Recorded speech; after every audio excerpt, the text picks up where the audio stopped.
Hello दोस्तों, स्वागत है आपका मेरे यूट्यूब चैनल पर। आज जो ये वीडियो होने वाली बहुत ज़्यादा ज़बरदस्त होने वाली है, क्योंकि ये बीए और एमए सभी स्टूडेंट के लिए कंपलसरी है और एग्ज़ाम ओरिएंटेड है। आज जो हम टॉपिक करने वाले हैं वो है सत्ता के प्रकार। ठीक है, इससे पहले जो हमने वीडियो अपलोड करी थी उसमें हम सत्ता का अर्थ, उसकी विशेषताएँ, परिभाषाओं के बारे में बात करी थी। अब जो हमारा टॉपिक है ये है हमारे सत्ता के प्रकार के बारे में। तो विदाउट एनी टाइम वेस्ट शुरू करते हैं। तो शुरू करते हैं सत्ता के प्रकार।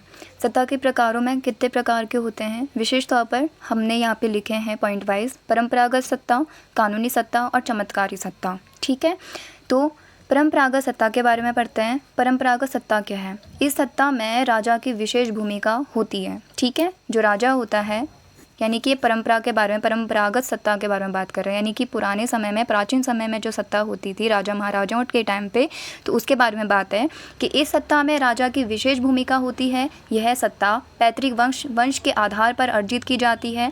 इस सत्ता के अंतर्गत राजा के आदेशों का पालन करना, उसके द्वारा बनाए गए नियमों पर चलना व उल्लंघन करने पर दंड का प्रावधान रखना राजा का परम लक्ष्य होता था, उसका परम लक्ष्य कर्तव्य होता था। इस सत्ता में प्रजा, यानी कि जो प्रजा है, प्रजा को क्या कहते हैं? अधीनस्थ कर्मचारी कहते हैं। अपने शासन वरिष्ठ अधिकारी के आदेशों का पालन करते हैं। ठीक है, परंपरागत सत्ता कहलाती है। तो ये हमारी है परंपरागत सत्ता, जो कि हमारे प्राचीन काल में जो हमारे राजा महाराजाएं होती थी, उसका समय में जो सत्ता होती थी वो किस पे होती थी? तो हमारे राजा के हाथ में होती थी सारी सत्ता, सारी ताकत। ठीक है, वो अपने अनुसार अपनी प्रजा को रखता था। उसके खान पान, उसके प्रत्येक ज़रूरतों को पूरा कौन करता था? राजा करता था।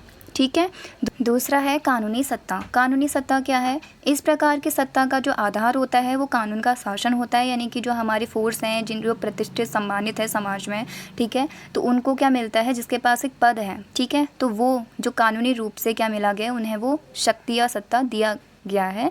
इस प्रकार की सत्ता में व्यक्ति कानून द्वारा स्वीकृत कार्यों को रखता है। संवैधानिक तौर पर प्रत्येक कार्य को करने का प्रयास किया जाता है। भारत के प्रधानमंत्री हैं तो इसी सत्ता का प्रयोग करते हैं। इसमें सब कुछ कानूनी सीमा के अंतर्गत किया जाता है। ठीक हो गया, तो ये हमारी कानूनी सत्ता है।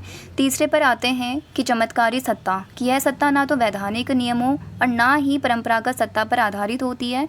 यह करिश्माई या चमत्कार, जिसको हम कहते हैं, पर आधारित होती है।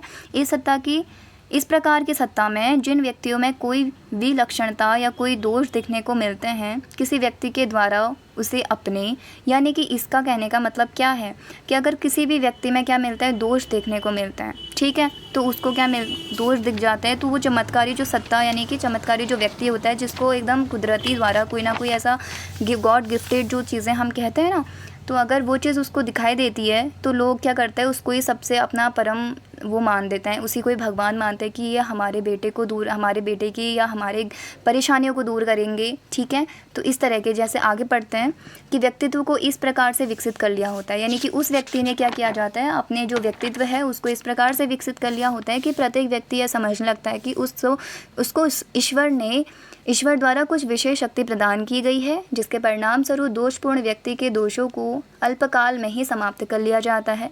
यह एक प्रकार से लोगों को अपने समक्ष झुकाना या आज्ञा पालन करने की मांग कराना है। यह सत्ता परंपरागत या वैधानिक सत्ता में परिवर्तित हो सकती है। ठीक हो गया, तो ये हमारा क्या है? चमत्कारी सत्ता है। चमत्कारी सत्ता का मतलब ही ये होता है शॉर्ट में कि एक व्यक्ति है जिसके पास गॉड गिफ्टेड, यानी कि वो अपने व्यक्तित्व को इस तरह से निखार लेता है कि उसके पास कुछ ऐसी शक्तियाँ हैं जो किसी दूसरे व्यक्ति के पास वो शक्ति भगवान ने नहीं दी है।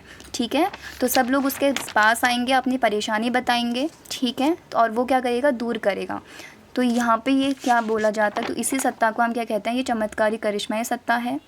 तो यहाँ पे हमारी सत्ता के प्रकार हमने यहाँ पे स्पष्ट किए हैं, हमने पढ़े हैं कि परंपरागत सत्ता, कानूनी सत्ता, चमत्कारी सत्ता। ठीक है, इनके बारे में हमने पढ़ लिया है।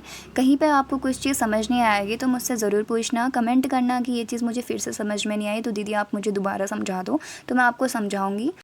तो मिलते हैं अगली वीडियो में। आप इन सबको अच्छे से देख लेना, ठीक है, पढ़ लेना, और अगली वीडियो किस में होनी चाहिए मुझे बताना।